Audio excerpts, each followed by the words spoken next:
जेब्ला फरायसाफोरखौ जोङो एसकारसनाव लांगोन बा एक्सप'जार भिजिटआव लांगोन अब्ला बै फरायसाफोरनि गोसोआ मोजां जायो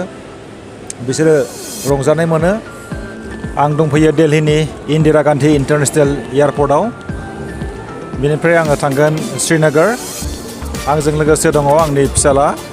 गियान राजा फिसाजो ग्रेसि आरो आंनि बिसि भबानी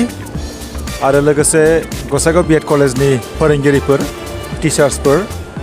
जोङो एक्सप'जार भिजिटआव थांगोन काश्मीराव जों बेरायगोन सप्तासे जागोन आरो बे एक्सप'जार भिजिटनि थाखाय गसाइगाव बिएड कलेजआ 2,50,000 रां सेंसन खालामदों एक्सप'जार भिजिटनि गुबै थांखियानो जाहैबाय काश्मीराव थानाय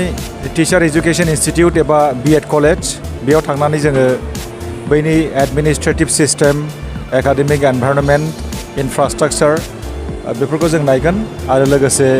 बैनि स्टाफ हेडजों जोङो इन्टारेक्सन जागोन जाहाथे बिसोरनि मोजां सिस्टेमखौ जोङो गसाइगाव बिएड कलेजाव एप्लाइ खालामनो हायो आं सानो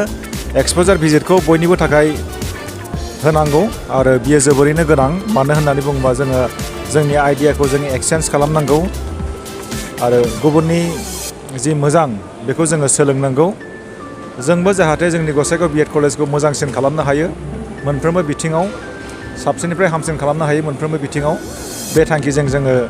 बयनिख्रुइबो साबसिन बा मोजां रोखोमनि इनफ्रास्ट्राक्चार थानाय जेरावनाखि मोजां एडमिनिस्ट्रेसन दङ इफेक्टिभ एडमिनिस्ट्रेसन दङ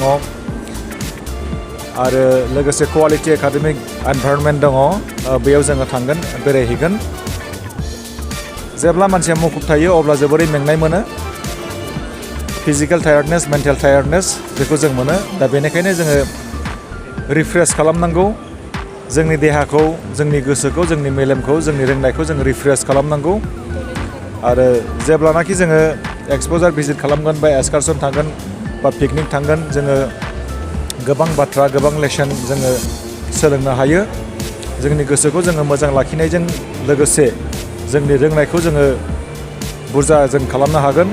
मानो होननानै बुङोबा बै जायगायाव थांनाय लोगो लोगो बै जायगानि आबहावा थासारि सोलोंथाइ हारिमु मानसिफोरनि लाइफ स्टाइल बेखौ जोङो सोलोंनो हागोन आरो बेनो जोंनि जिउआव जोंखौ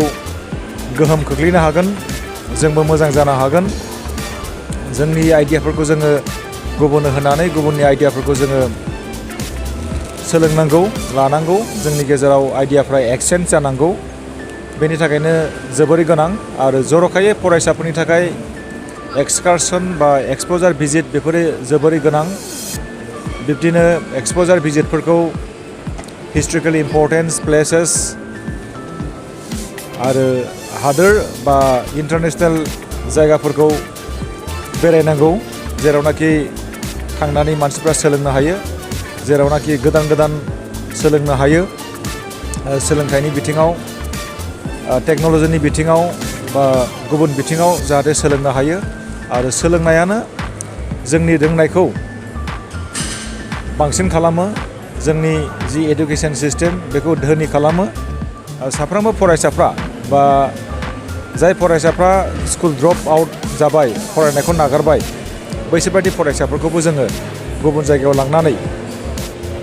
जायगा दिन्थिहैनांगौ अब्ला बिसोरनि जि माइन्ड डाइभार्ट जानाय बेखौ जोङो हमथानो हागोन सोलोंथायाव जोङो बिसोरखौ जोङो थुलुंगाखांहोनो हागोन डेलिंकुवेन्ट गथ'खौ बा स्कुल ड्रप आउट जेंना बा आर्लि मेरिज बा ड्राग एडिक्सन प्रब्लेम बेफोरखौ जोङो मिनिमाइज खालामनो थाखाय बा गैया खालामनो थाखाय एक्सप'जार भिजिट जोङो खालामनो हायो बा पिकनिक जोङो खालामनो हायो पिकनिक एरेन्जमेन्ट खालामनो हायो एक्सकारसनखौ जोङो खालामनो हायो एजुकेसनेल ट्रिप बेफोरखौ जों खालामनो हायो आरो बियो जोबोरै मोनसे एजुकेसनेल भेलु थानाय मोनसे बे आइडिया